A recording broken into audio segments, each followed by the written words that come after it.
I will confess, by the way, that I also owe an enormous debt to teaching sophomores. Because sophomores are old enough to have something like adult emotions, but they're willing to just put them out there. If you want to have fun reading a work of literature, act out a play with sophomores.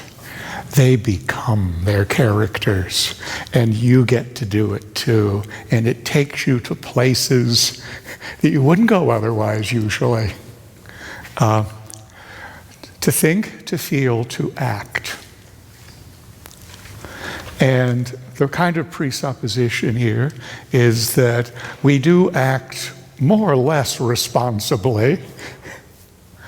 Our actions sometimes reflect nothing more than instinct or some of our less pleasant parts of ourselves, but sometimes we're highly motivated. Sometimes we live by our ideals. You can underdo it and just kind of react your way through life. The classic example on that end is, of course, the sociopath, for whom other people aren't real, so they just do what they feel like. And at the other end, you have the person who's so scrupulous that they have to get everything perfect. Most of us are in between. And we try to be our better selves. What are my values? What are my ideals? What are my real goals? What would make me feel real happy if I did it because I knew I'd achieved a goal?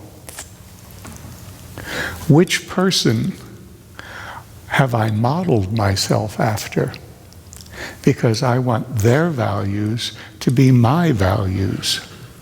I want my actions to reflect the same sort of ideals that I saw at work in that person. And though along the way I've been inspired by many people, I realize that the core of my moral self is my mother. Because at the core of my moral self is a profound belief in loyalty. That you do not desert people. Coupled at the same time, if you'll pardon my putting it this way, with a big bullshit meter. The way the woman faced the challenges of life was to believe in people and believe in herself and believe in God. And focused on being as supportive of people as she could be, especially those in need.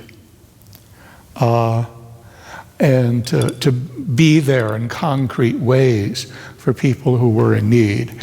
And also that might mean being there at the party and having a good time, because that's what we were doing. But at the same time, when it became apparent that somebody was, being inauthentic or manipulative or in any way trying to be self-centered, not just, you had a right to have your own opinion and defend it, etc., but when really being self-centered and selfish, beady, off went the meter.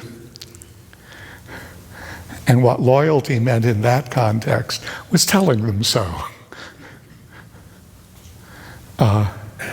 So, which person have you most modeled yourself after in your life? Whose values have you tried to embody?